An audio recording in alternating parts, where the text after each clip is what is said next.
Hey guys, how's everyone doing? This is Judge Julian with the verdict. Now, the topic of discussion today is how effective is foreign aid in the developing world? Now, I know what you're thinking. That's a huge, vast question. What kind of aid? What kind of development? But worry not, that's all been taken into account. Today, I'm not going to be talking about humanitarian aid, but more about economic aid targeted at long term, sustainable economic development, reducing poverty, and modernizing industries. Some arguments may involve social or human or political development as well, but we'll be able to link them in once we get there.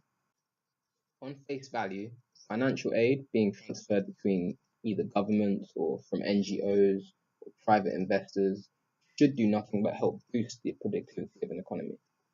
For a range of reasons, however, sometimes impact of foreign aid can be limited and in some cases even reversed, working to the detriment of the receiving country. We're going to take a look at some of these reasons. Reason number one is bad conditionality. Now, one of the most prominent hurdles or perceived hurdles to economic aid is the attachment of conditionality, which is effectively conditions that are required to be met by the recipient as a result of receiving aid, often imposed by the IMF or the World Bank.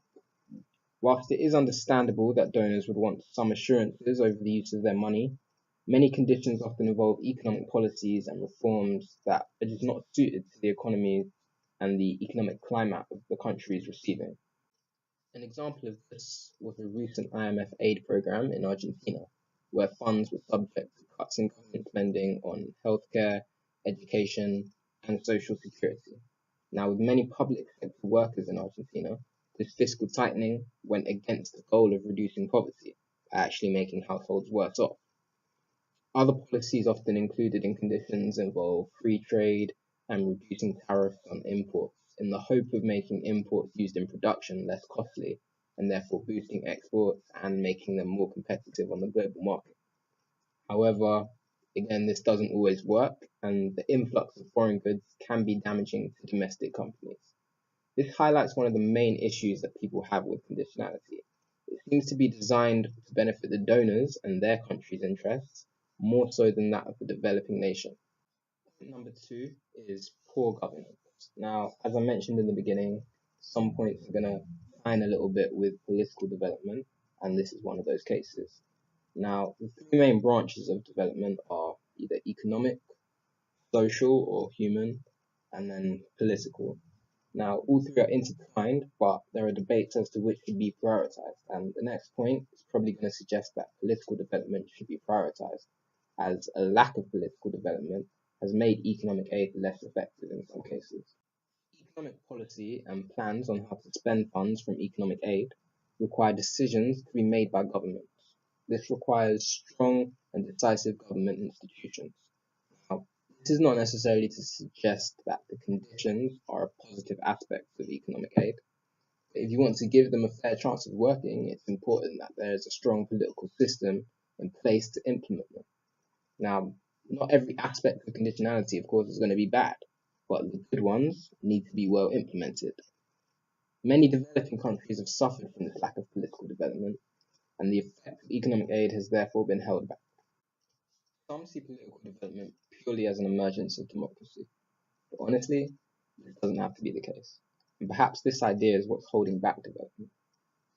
Any political institution which is capable of comprehensively implementing positively effective policy is well developed, and this often isn't a democracy, which can involve lengthy, half-hearted decision making. So to summarize that point, whether democratic or not, weak political institutions can lead to poor use of economic aid. Another well-documented hurdle to any form of aid is the third point, which is corruption. Now, I've separated this point from poor governance because that was more a case of weak institutions or weak leadership just being incapable of making good use of aid. Corruption, however, doesn't say a lot about the leaders' capability, but more about their conscious choices which go on to hinder their countries. Now, corruption is not uncommon in developing countries who receive economic aid. Although more diversified these days, aid tends to go directly to governments, and this gives government officials the opportunity to embezzle money or spend it unfittingly with the public being unaware.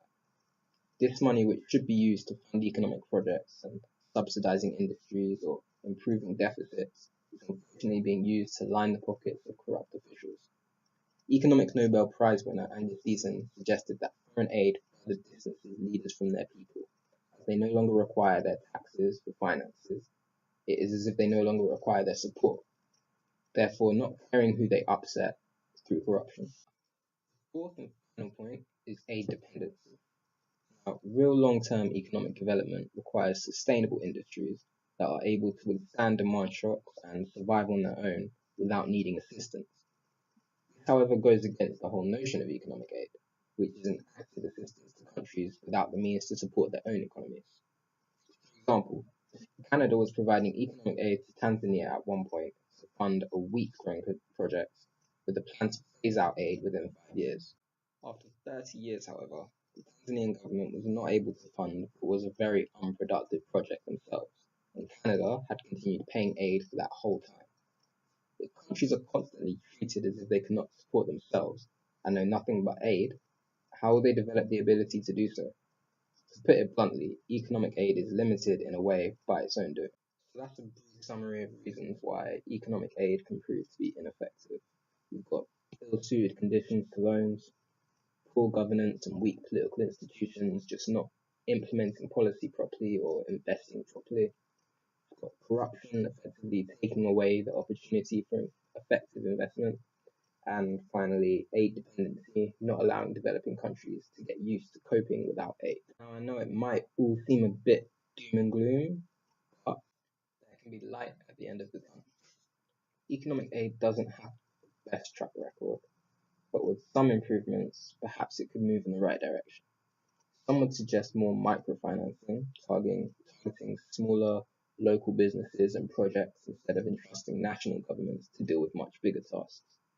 Others would suggest a more hands-off approach from donors in just leaving developing countries to work it out for themselves.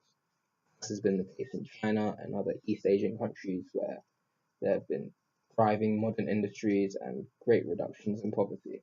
Western involvement would be just to give fair trade deals to these countries and not to intervene with their policy. Right, thanks for watching, guys. That's the verdict. Hope you've enjoyed it.